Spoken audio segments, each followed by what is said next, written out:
Presidenti i Serbisë Aleksandar Vučić ka deklaruar se ushtria e Serbisë është më e fuqishme se kur dhe shtoi se vetëm një numër i vogël njerëzish e di çfarë është blerë gjatë viteve të fundit, pasi gjithçka është bërë në fshehtësi.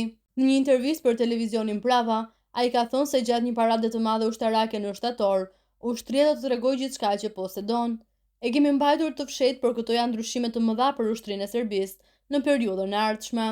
Janë më së shumti 5 persona që dinë se çfarë kemi sjell.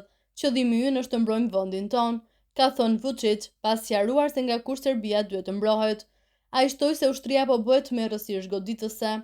Vučić tha se Serbia ka mbajtur të fshehura edhe shumë pajisje që ka bler dhe paralajmëroi se shumë do të habiten kur të shohin se çfarë posedon ushtria. Sipas tij, Prishtina, Zagrebi dhe Tirana po krijojnë një aleancë ushtarake dhe se vazhdimisht po e ftojnë Sofjen për të bashkuar, gjë që ka detyruar Serbinë të armatoset. Kosova, Shqipëria dhe Kroacia nënshkruan më 18 mars një deklaratë për bashkëpunim në fushën e sigurisë dhe të mbrojtjes. Deklarata është përshkruar si një dokument trilateral që forcon bashkëpunimet dhe thekson rëndësinë e një qasje të përbashkët ndaj sfidave të sigurisë, kërcënimet hibride dhe rreziqe të tjera që mund të dëmtojnë stabilitetin rajonal, ndërkohë që nënshkruesit mohuan se synojnë krijimin e një aleance ushtarake. Vučić deklaroi se Beogradi nuk përbën kërcënim për vendet qinje dhe se nuk do të jetë i pari që do të qëllojë me shiqet, por se duhet të jetë vigjilent.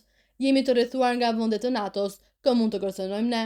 Askënd, por duhet të jemi të gatshëm të mbrojmë vendin ton, ka thënë Vučić.